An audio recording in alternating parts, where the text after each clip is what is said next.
Good afternoon, everybody. Good afternoon, good afternoon. It's Andiswa at your screens again.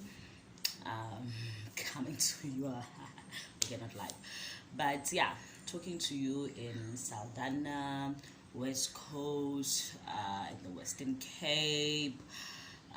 Yeah, so that's where in South Africa. If I do have subscribers that are not in South Africa and not in Africa, yeah, it's about, what's the time now? It's about, maybe let's say 2-1 in the afternoon. So I'm sorry about my lighting. Actually trying, let's see if I can. The sun is gonna be too much here. Okay, let's leave it here. So yeah, so basically I'm trying to be indoors. Let me try to see if I can change the vibe a little and see if this is not gonna be better. Okay, excuse the pen. I don't know, guys. I'm trying to get a nice angle with a bit of light. Okay, yes. I'm sorry about the background of the pen. That was a nice one. I don't know what I did, but it was a nice. I got a nice. Oh gosh, yeah. I'm sorry about the pen behind me, guys. I'm on my lunchtime, and I'm trying to to do this recording. Yeah, so sorry about the lighting. It is yeah. I'm trying to get a bit comfortable as well.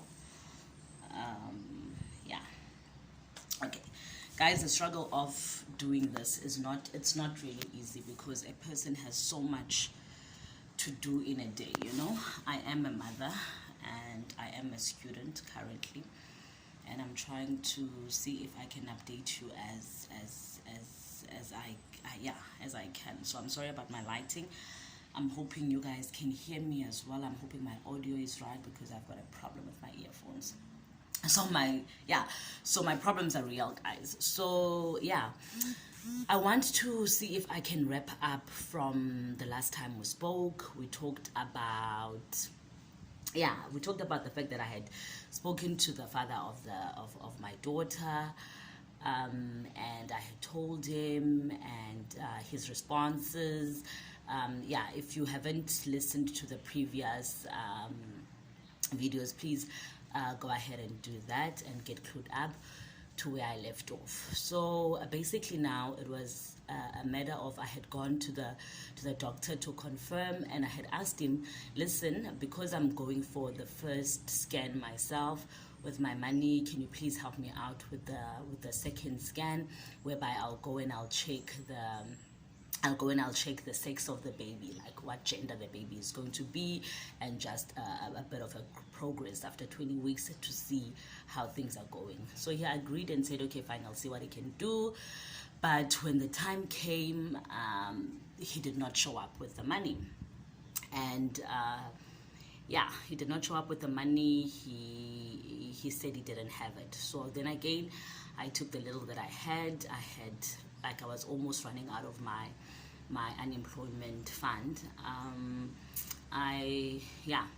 So I went to the second scan, and unfortunately my daughter decided not to show herself, but everything was going well. The pregnancy was going well. I had the support of my mother and my big sister, and obviously my son. So my son was super excited to be a big brother. He was super excited of the whole process. Because he was the only child, and he had been nagging me for a sibling. And for him, he did not care much about who the father was. He didn't ask me about stuff like that. Only thing that he knew is that my mother is bringing a new baby into the world, But he was also like a bit rebellious on his own, because I would go into the school, I would be called in, so I'll be dealing with that. So I don't know what was going through. I was going through some phase. And so I had a lot of problems with that. He was going through a phase, and I was pregnant. And I remember it was on his birthday in May. I had to take him out. So I had saved some money so that I'll be able to take him out, because it was the second year of us being in Saldanha and me being unemployed. So he was not used to us not celebrating his birthday. So I didn't want to change a lot in his life. So I had put my money aside so that I can take him out to Spur. So I took him out, and I remember I ordered a pizza, and he ordered a burger. He loves burgers, and a milkshake. And yeah, I've got a video up of that in my Instagram page. And he was excited, and obviously I could not stomach even the pizza, but I was trying to be as normal as I could be, because that day was about him and I wanted him to have fun. So I actually went to his school to go pick him up. So life was continuing, and baby daddy was contacting me. So he spoke to my mom. So I think there was a time whereby he was not contacting me, and I think my mother noticed. Maybe I was down, I don't know, but my mother noticed, and he asked when last did he contact me, when last did he check up on me. And I told my mom, like, well, he hasn't contacted me or stuff like that. And I think my mom requested for his number, and my mom called him and they spoke. And I think my mother encouraged him that he needed to make more effort, because she doesn't want me to get sick again, and so on and so forth. Because my mother was like walking in eggshells, because here I was pregnant without the presence of the father of the child. And I think my mother was just basically worried about me having another breakdown, being depressed again. I think my mother was worried about that. So yeah, I was going through the most. I mean, internally, like, it was really, I was battling with the fact that how can God do this? You know how we want to be quick to go and say, well, how could God put me through this? But reality was, God did not put me through anything. I put myself in the situation. I was the one who met with a guy I didn't know anything about, but I felt it was okay for me to share my body with him without a commitment, without anything. I was the one who made the stupid choices that I made, and God was not involved in that. But obviously I was mad at myself. I was mad at myself as well. How did I let it go so far? How did I put myself through that? Why did I make such a dumb decision? And yeah, so I was beating myself up, but at the same time I was also trying to be careful that I do not make myself sick in the process, because I also didn't want to be depressed. I also was thinking of the health of my child. And because I was still on treatment, I also went online to check and see what it meant for me to moving again. Sorry guys, I'm trying to see if I can, yeah. So I wanted to see what it meant for me to have to be pregnant and also be on antidepressants. So when I checked, it talked about my child being in danger of having like a heart problem and so on and so forth. So I made the decision there and there to just come off of the antidepressants, because I felt like I was doing so well without them. And I decided, okay, if it's gonna affect my baby in any way, like, I don't want it, I don't want it. And so I decided against it. I decided not to continue with the antidepressants. By no doctor's request or no doctor's check in on that. I just made a personal decision, and that's what I took from it, And then the months rolled, it was May, June, July. And I don't want to lie, my family was so supportive. I was like on bed rest, and I was having, guys, my second pregnancy. I didn't have any heavy problems, but I had what do you call this? Like, I had this. I'm sorry for the guys that will be watching this. I'm sure they'll be grossed out. But I had this discharge that I went to the clinic for, and I was like, what is happening? I'm not even having sex. I don't know what discharge is this. And they gave me antibiotics after antibiotics, but the discharge was not clearing. And I was like going through the most, guys. I was going through a lot of painty liners a day.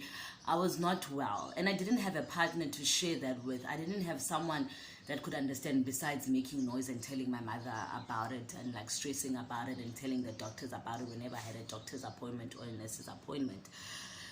And yeah, and eventually I met up with this male doctor and I told him about this, and I was like, I was at the hospital. So because I had my firstborn with a cesarean, I was kind of like the high risk profile kind of patient. So I would go to the clinic and also go to the hospital. I'd have dates for both hospital and clinic. So they were putting like a close look and watch on me. So when I saw the male doctor at the hospital, I told him about my situation. I told him, listen, this is what I'm going through, you know. And he said, no, you know what, other women, they do that. They get their discharge from when they know that they're pregnant, and then it goes through right until they give birth. And I can give you antibiotics, but I'm sure it's not going to clear. And I mean, like, he was right. I mean, this guy, yeah, knew his stuff. So he was right. So I was going through that, you know, and that was not nice. That was not nice. And I think there was a time where it was, well, I was now like 7 months pregnant, and I had gone to a doctor's appointment, like a clinic appointment. And I remember when I came out of the appointment, I WhatsApped him, baby daddy. I WhatsApped him and I told him, listen, now I'm on month 7. So in 2 months' time, you're going to be a father again. And that was the last time I spoke to that man. That was the last time he made contact with me. And that was painful, guys, because I had a 2-month stretch, and now there were not even those WhatsApps to ask how was I, you know. And I mean, like, for me also, the WhatsApps, I felt like they were not from him. It was almost like they were forced. It was almost like he was just doing it out of obligation. You know that feeling when you have like someone is doing something out of obligation, and so on and so forth. So I felt that, but I didn't talk about it. I didn't complain about it, you know. And he asked me, I think there was a time where he asked me, so what are we, you know, what are we? And I was like to myself, what does it mean, what are we? I found out that he was married, so obviously we're not nothing, because we're not going to be anything if he's married. And I was like, what are we? We are 2 people that's going to have a child together, and that's it, because there was not going to be a relationship. What relationship was I going to be having with a man who is thousands of kilometers away in another country, and a man that is married? What relationship was I going to have with him, you know?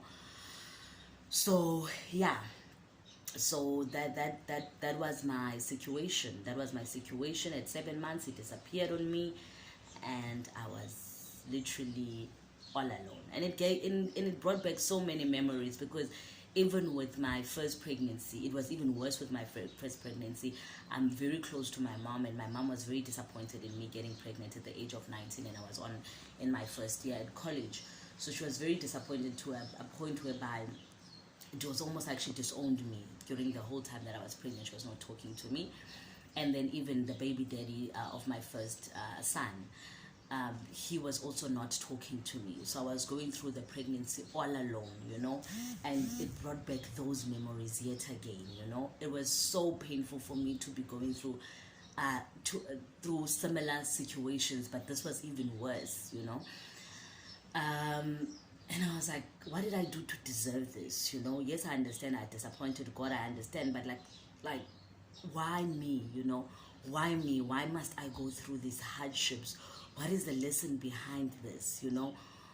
I waited for like 10 years for some guy to notice me, for some guy to make me a wife, for some guy to understand my value, for some guy to love me for who I am. Why am I not getting this right? What am I doing wrong, you know? Why can't God tell me how I need to do this so that I don't have to go through these heartbreaks and heartaches? There were times that I slept like crying, and I was so unhappy, and I was so drained, and I was miserable because I had no cent to my name, and I didn't know what where I'm gonna get clothes for my daughter to come out of hospital. I didn't know what I was gonna do to feed my child except for my breast milk, and then what's gonna happen after the breast milk is finished. My mother was already taking care of me and was already taking care of my son, because the father of my firstborn son was also not supporting. We had a fallout, and he decided not to take care of his child. And I was battling with depression, and he was not supporting his child. And here I was pregnant with another child. Like, was I cursed or what? You know, was I cursed or what? What was I doing wrong that is causing me to be at this level that I was in? Yeah. Let us continue this on another video. But that was where I was at. I was exhausted. I was tired. I was drained. I was emotionally, physically. I was drained, and I had so many questions that I was asking God and I was asking myself, and I had no answers to. I had no one who fully understood what I was going through. You know, I was all alone. And that little girl, that 19-year-old that got pregnant, was just that 19-year-old girl that got pregnant the second time. Although I was 30, I felt 19 again. I was all alone.